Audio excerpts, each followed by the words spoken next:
تو حضور نے فرمایا کہ جو مرابط فی سبیل اللہ نے، جو اسلامی سرحد پر پہرا دیتا ہے، حضور نے فرمایا وہ مر جائے تو اس کا اجر و ثواب جاری رہتا ہے، ان کا بھی اجر و ثواب جاری رہتا ہے جنہوں نے علم پڑھایا، جنہوں نے اولاد چھوڑی، جنہوں نے صدقہ جاریہ کیا۔ لیکن دوسری بات حضور نے ان کے لیے نہیں فرمائی، تو دوسرا فرمایا کہ جو اللہ کے راستے میں لڑتا ہے اور اسلامی سرحد پر پہرا دیتا ہے،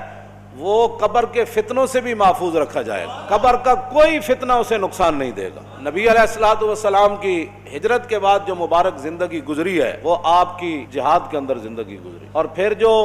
خلفائے راشدین کی ابو بکر، عمر، عثمان و علی کی زندگی گزری ہے وہ بھی پوری جہاد کے اندر گزری ہے۔ تو پھر رسول اللہ یہ بات ارشاد فرما گئے خود، حضور نے فرمایا تمہارے لیے قیامت تک میرا راستہ اور میرے خلفائے راشدین کا راستہ۔ اور آج امت مسلمہ کی ضلالت کی وجہ یہ ہے کہ انہوں نے حضور کا بھی راستہ چھوڑا اور خلفائے راشدین کا راستہ بھی چھوڑا، اور حضور نے فرمایا عدوا علیہا بالنواجذ، یہ دانت جو ہے نا زور کوئی لگائے تو ٹوٹ جاتے ہیں، نکل جاتے ہیں، لیکن داڑیں آج تک داڑوں کے نیچے دبائی ہوئی چیز جو ہے وہ داڑیں نہ نکلتی ہیں، نہ داڑوں کے نیچے سے کوئی چیز نکلتی ہے،